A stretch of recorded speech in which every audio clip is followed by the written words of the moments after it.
Kasi basahin mo mabuti to. We are helping you. Huwag kang maniwala sa mga lawyer mo. Daily lamang ang gusto ng mga yan. Hindi, I mean, let's face it. They want to prolong your cases. Why? Kasi basahin mo mabuti to. We are helping you. Huwag kang maniwala sa lawyer mo. I mean, let's face it. They want to prolong your cases. So, alam mo naman si Atty. Topacio. So, now, it's our time to get even. Pahabain niya ng kaso para makuha niya lahat ng pera mo. Challenge him, and I challenge him again. Dan, huwag kang magtago dyan sa likod ng parliamentary privilege. Ulitin mo yung sinabi mo dito. Ulitin mo sa harapan ko. Tignan natin kung ano mangyayari. I challenge him again. Dan, harapan. Sige, sabihin mo sa harap ko yan.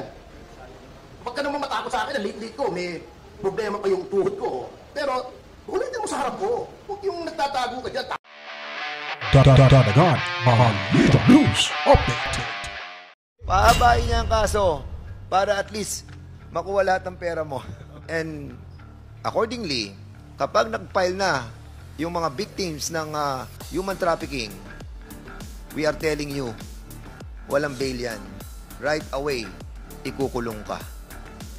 So, Mr. Chair, I want to give to Ms. Cassandra Leong this Republic Act number 6981 para for her to contemplate while she's in our custody. Kasi basahin mo mabuti to.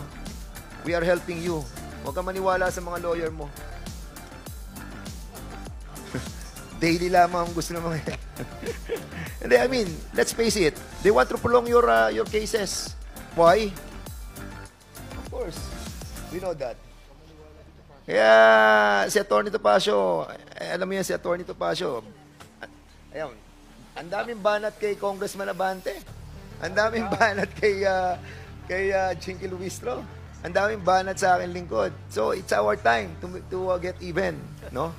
Alam mo, pahabain niya ang kaso para at least makuha lahat ng pera mo. Okay, may katanungan pa? It's on its way. Ito ay, kasi kailangan ito, padalan pa yung tanggapan ni Congressman Fernandez bago i-file sa Ethics Committee. But pinirmahan ko na to, nanotaryohan ko na, pinapasok ko yung in-house notary namin ng alas 8 ng umaga para pag pinirmahan ko, masumpaan ko, and then he is the one on his way, Attorney Rafael Antonio Andrada will be the one to file this. Hindi naman po kailangan personal ako mag-file. For today, yes, it will be filed today. Kasi alam nyo, I just want to show some members of Congress that you cannot abuse your rights and privileges without encountering pushback. Ito ikwento ko lang. Ngayon, umpisahan nila yung TRICOM hearing on guidelines daw, on fake news. Kasi, eto, get this. Kaya nila ginawa yung TRICOM na yun dahil may mga fake news daw na targeted against members of the Quadcom. Unang-una, kung alam mo ang iyong konstitusyon, you cannot do that. You cannot start legislation for the benefit of a particular class of people. That is class legislation that is prohibited under the Constitution. Hindi pwedeng gagawa kami ng batas para sa amin lang. That's unallowable class legislation. Gagawa ka ng batas, mag-iimbestiga ka dahil kinikriticize ang Quadcom. Saang planeta na naman pwede yan? Baka sa alternate universe. Hindi po pwede yun. If you make legislation, unless merong class legislation, but make criteria. You cannot make legislation just to benefit a particular set of people. Basahin nyo yung si Barok. Sino yung apelido ni Barok? Yung tracker na laging nagdidemanda sa Supreme Court. Yung against the Truth Commission na kinonstitute ni Noynoy. Sinabi niya to investigate the abuses during the Arroyo administration. You cannot do that. That is class legislation, and that law was struck down by the Supreme Court.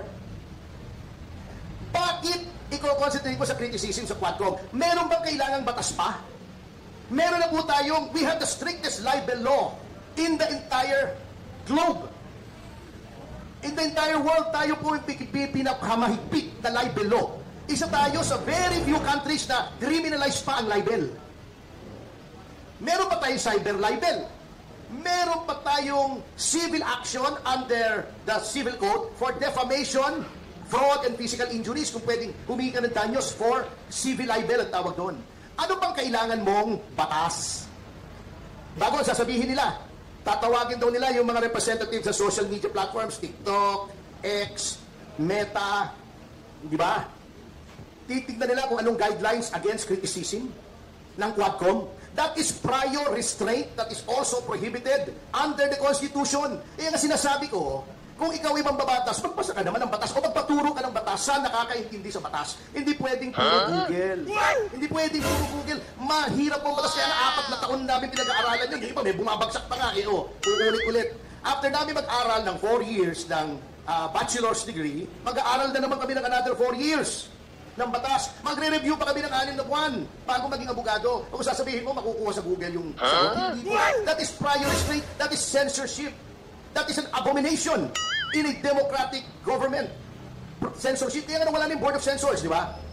That is prior restraint. Hindi mo pwedeng gawin yun. Ngayon, uubusin mo na naman yung pera ng gobyerno. Paglalagay ka na naman ng batas na useless, na pagdating sa Korte Suprema, i-strike down for being unconstitutional. Yung EJK nila, anong lumabas?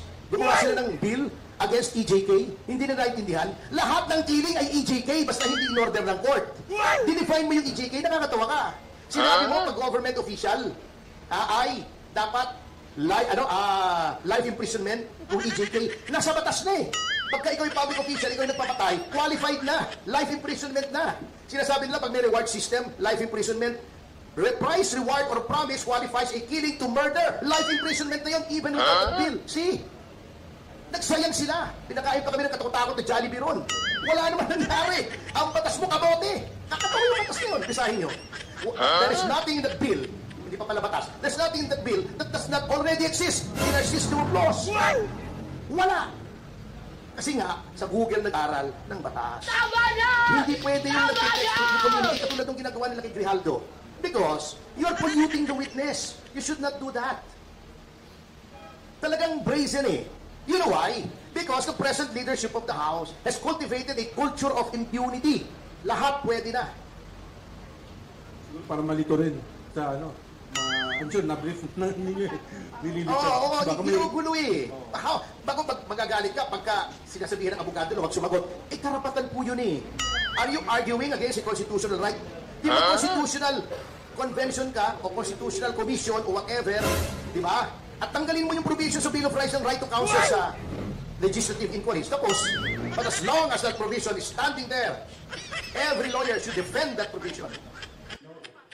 Sir, kasi si lawyer po ni Castro, Severino Pasio, filed ethics complaints against for conduct unlawful and violations of the rights of witnesses as example. Yung mga improper reversal against Atty. Pasio. Well, karapatan po niya yan. Pabigyan po natin at iyan sa Kongreso. Pero kayo, sir,